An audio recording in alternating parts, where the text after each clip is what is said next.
Hello, आज का विषय है वेट लॉस। आप पूरा इंटरनेट छान मारिए, आप किसी फिटनेस एक्सपर्ट से बात कर लीजिए, आप किसी डॉक्टर से बात कर लीजिए। वेट लॉस के लिए दो ही चीज़ें बोलेंगे, एक्सरसाइज करो या फिर खाना कम करो। खाना कम करने और एक्सरसाइज करने से जो भी वेट लॉस करेगा उसको नुकसान होगा। मैं अभी करीब एक हफ्ता 10 दिन पहले का इंस्टेंस शेयर कर देता हूँ।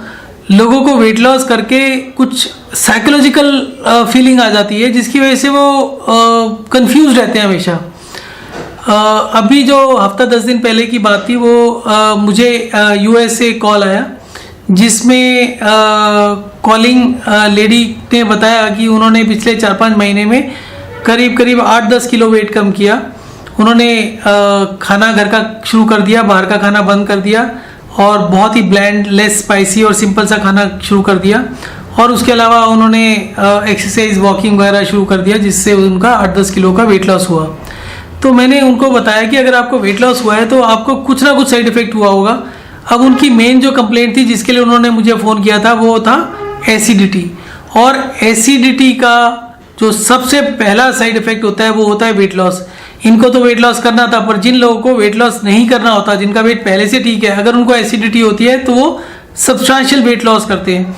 तो दूसरा इसका कंक्लूजन ये भी निकाल सकते हैं कि जिनका भी वेट लॉस होगा उनको कुछ वीकनेस होगी और उनको कुछ साइड इफेक्ट होगा। तो मैंने इनसे जिक्र किया कि आपका तो एसिडिटी बढ़ना चाहिए अगर आपने वेट लॉस किया है, तो आपको कैसे लग रहा है कि बट उन्होंने बताया कि उनको एसिडिटी में कोई खराबी नहीं हुई, जैसा एसिडिटी पहले था वैसी रहा और वेट लॉस करने से उनको कोई एसिडिटी में राहत नहीं मिली। तो उनको कुछ और चीज़ें बोली कि आपका स्टेमिना कम हो गया होगा, आपको थकान जल्दी हो जाती होगी, पर उन्होंने सब मना किया कि उनको बहुत अच्छा लग रहा है।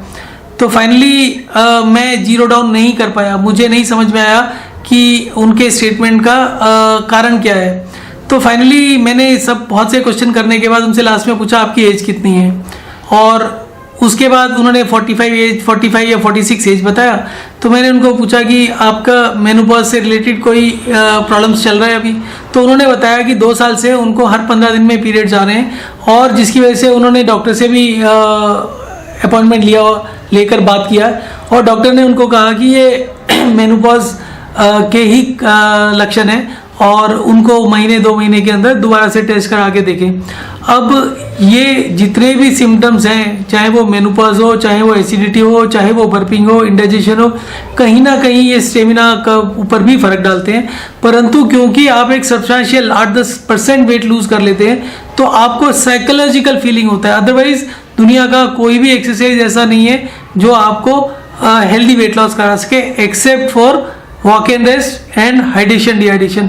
मैं अभी पिछले महीने 2 लोगों से पूछा, एक को एसिडिटी थी, उनसे पूछा तो उनका खाने का इंटेक 3 गुना हो गया परंतु उसके बावजूद वेट बढ़ गया, वेट कम हो गया। एक उनका एसिडिटी भी ठीक हो गया। उसके बाद एक दूसरे पेशेंट थे जिनको वेट गेन करने की टेंडेंसी थी, तो उनको कंप्लेंट थी सीवियर कॉन्स्टिपेशन की पिछले 20-22 साल से।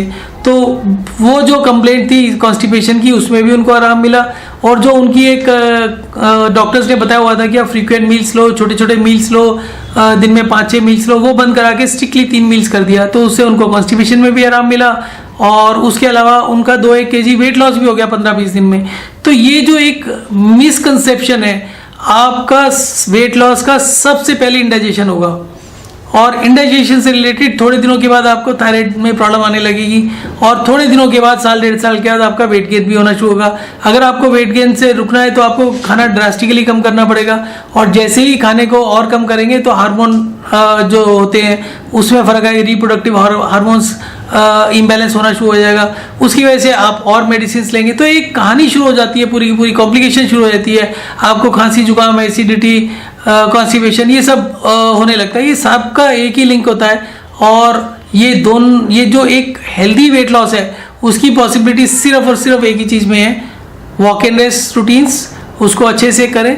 वॉक एंड रेस्ट रूटीन को आप इंटरनेट पर गूगल करेंगे तो मेरा वेबसाइट भी मिल जाएगा और मेरे यूट्यूब चैनल्स में भी देख सकते हैं। सिंपल सा चीज़ है, 5 मिनट चलें और 5 मिनट चलने के बाद 5 मिनट लेट जाएं। सुबह उठकर करें, 4-5 बारी, रात को सोने से पहले 4-5 बार करें, और जब भी दिन में काम से टाइम मिले तो 5 मिनट आराम से चल ले। काम में, ऑफिस में आप लेट नहीं सकते तो आप बैठ के अपना काम कंटिन्यू कर सकते हैं। 10 से 15 बारी अगर आप वॉक एंड रेस्ट करेंगे तो कभी आप वेट गेन नहीं करेंगे, और आप दिल भर के जो मर्जी चीज़ खा सकते हैं। आपके खाने पर कोई रेस्ट्रिक्शन नहीं होता, पानी पीने पर और फ्लूइड इंटेक पर जरूर रेस्ट्रिक्शंस होता है इसमें, पर आपको उसकी वजह से कोई भी साइड इफेक्ट नहीं होता। रादर आपकी 4-6 और, जैसे मैंने आपको बताया कि मुझे कॉल आया था एसिडिटी के लिए, जबकि उनकी कंप्लेंट मेनोपॉज से रिलेटेड भी आ रही थी, पीरियड से रिलेटेड। तो जो आपकी मेन कंप्लेंट होती है उसके साथ में 4 बीमारियां और ठीक होती हैं, जबकि आप किसी भी मेडिसिन सिस्टम को फॉलो करेंगे, आपकी एक प्रॉब्लम ठीक होगी तो 4 और खड़ी हो जाएगी। Thanks for watching this channel. इसी तरीके के और इंस्टेंसेस को जानने के लिए, हेल्थ से रिलेटेड बातें जानने के लिए मेरे चैनल को सब्सक्राइब करिए। आपको किसी भी तरीके की हेल्थ की कोई भी प्रॉब्लम हो, आप मुझे कॉल कर सकते हैं 9971730965 पर। मैं इमीडिएटली आपको उसका सॉल्यूशन बताऊंगा। यूजली वैसे तो ये one cure for all disease है, तो 90% से ज़्यादा प्रॉब्लम्स आपको इसी से ठीक हो जाती है।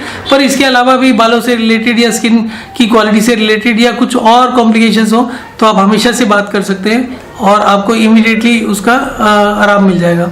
Thanks for watching this video.